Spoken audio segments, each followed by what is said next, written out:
Betul. Dan itu pun dua kali rekrutmen, ya kan.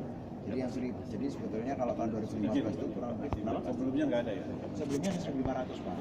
Sebelumnya Tambah, lagi kemudian sebelumnya lagi 1.000. oh tiap tahun ditambah. Iya, gitu loh ceritanya itu. Terus kemudian kan ternyata kegiatan penjualan ini diperlukan Pak Sugi.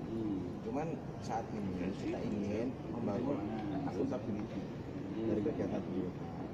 Karena kita ingin APBN itu lebih bermanfaat kita sekedar rekrut. Sekarang pun dari 2.502 yang kami rekrut di bulan Mei 2016, sekarang ini sisa 2.440. Ya kan? Jadi ada yang bahkan yang di Bengkulu kita ada lagi Bengkulu dibantu untuk akses modal kerja Pak Sudi.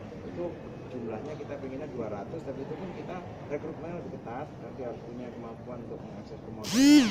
Kita dapatnya 81. Itu pun sekarang tinggal 76. Itu karena memang sebagian tidak punya target, sebagian mengumpulkan diri. Dinamikanya seperti itu. Nah, jadi sekarang ini Pak, kita mau 1.000 dulu untuk kegiatan penyuluhan. Ya, sambil kita bangun akuntabilitasnya, kita bangun sistem monitoring. Saya orang baru lihat relatif akuntabilitasnya ini masih belum terlalu bagus ya. Kita ini hanya mengandalkan laporan saja Pak Sudi. Setiap bulan itu ada laporan yang mana laporannya yang handle di kami pun juga nggak banyak, cuma 11 orang, sehingga manfaat yang betul-betul publik terkait dengan keberadaan penyuluh perikanan ini belum terasa. Beda dengan pertanian. Di pertanian itu kegiatan penyuluhan ada korelasinya dengan produksi gabah. Nah, di kami Pak, di perikanan ini belum kelihatan. Jadi budidaya ada peningkatan nggak? Misalnya contohnya? Ya, ini yang kita cari, yang sedang kita cari. Kalau budidaya semenjak PK direkrut ada peningkatan apa? Nah, itu yang belum kelihatan. Dan memang kalau menurut saya di lapangan penyuluh itu lebih banyak ke budidaya. Betul Pak. Betul. Ya. Penyuluh memang pada dasarnya impact daripada keberadaan penyuluh kepada sektor budaya ini juga belum kelihatan baik gitu. Nah, ini sedang kita tata, tapi teman-teman kita juga ada program namanya Inumerator. Nah, Inumerator ini adalah program untuk mencacah hasil perikanan baik sektor tangkap maupun sektor budaya. Ada kebutuhan Inumerator sejumlah 3.800 tahun ini. Jadi kita akan sudah dianggarkan ya? PPB dan Inumerator akan kita rekrut. Enggak double. Jangan ganggu orang lagi ngomong. Nanti ada lagi. Pak Kapoksi awak mesti dalam Kapoksi ini Pak. Itu Pak kira-kira. Jadi Inumeratornya ada 3.800 gitu kan. Nanti dari 2.440 ini juga kita akan seleksi segera dalam bulan November. Nanti bulan Desember mudah-mudahan sudah bisa kita eksekusi.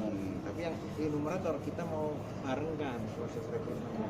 Tapi kira-kira bisa nggak yang sudah direkrut 2.500 ini diberikan prioritas?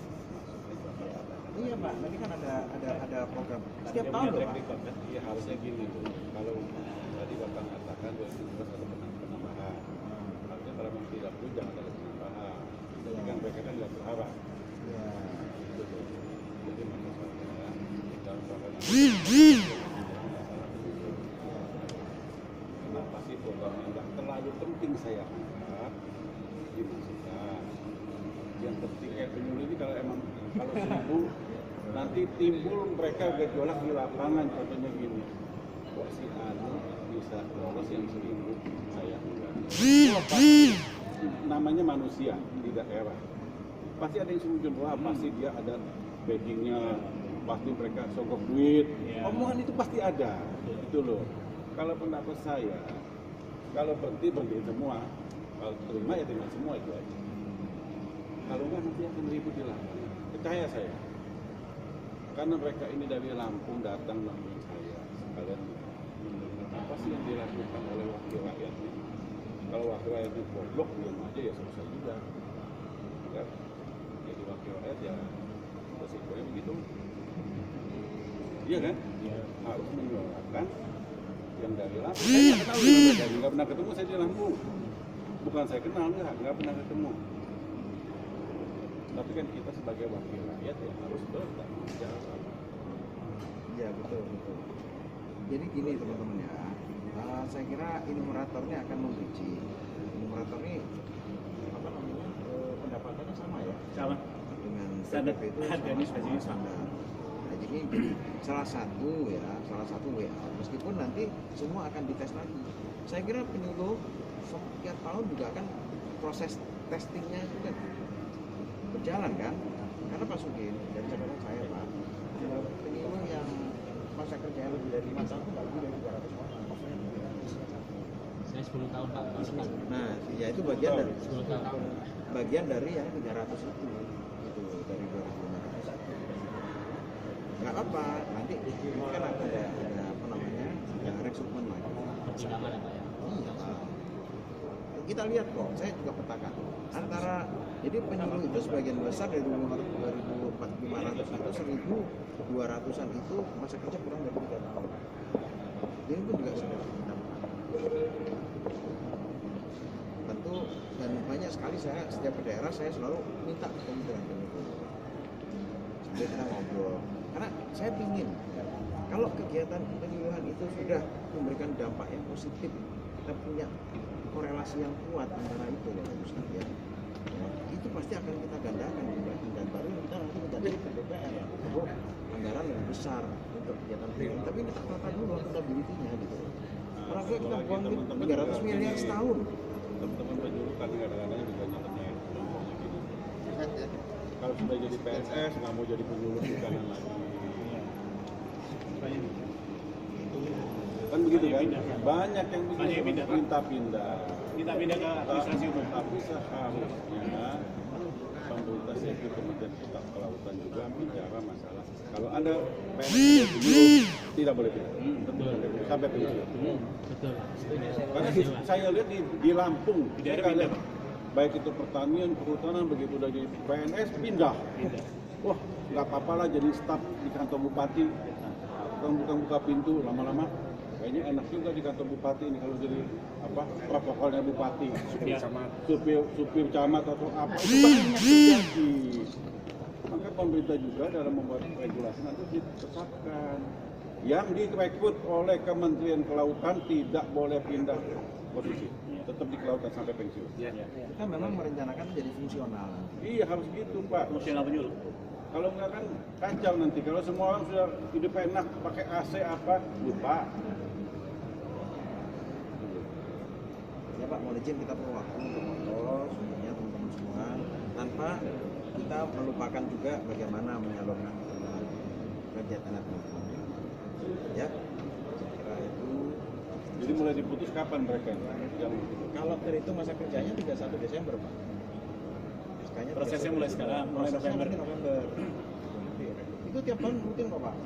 Tapi Yang kalau misalnya diterima tidak ada jeda waktu tuh, langsung Januari langsung jalan lagi. Pengalaman yang lalu Pak, memang ada jeda waktu. Makanya yang tahun ini kita harapkan bulan November itu sudah mulai rekrutmen. November yang sekarang. Iya, yang lalu-lalu kan ini anak-anak baru ada bulan Mei ya kan, ada yang SK-nya bulan 2 SK itu yang tahap kedua. SK-nya Ada tanda tangan Pak Sekjen Maret Pak.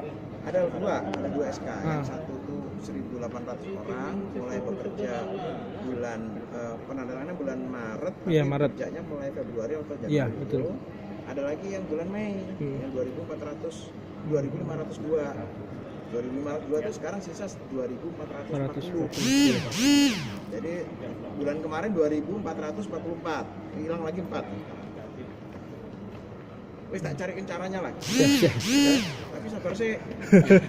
Ya. kemudian juga tolong Pak Dirjen Ya. mereka ini kalau bisa dapatkan informasi yang paling langsung dari direktorat. Kira-kira staf apa siapa yang bisa dimintakan keterangan oleh mereka, jangan cuma perwakilannya katanya. Bapak kasihlah staf buka lah, Bapak nomor teleponnya kepada mereka untuk apabila saya ingin bertanya, saya akan bertanya pada yang mengerti dan benar sumbernya, jangan cuma katanya. Dan ditulis nomor catat staf. Nomor teleponnya beliau aja langsung. Jangan, Pak Dirjen sibuk, jangan. Kita nggak boleh ganggu beliau sangat sibuk, banyak kerjaan. Pak Sekjen juga sibuk.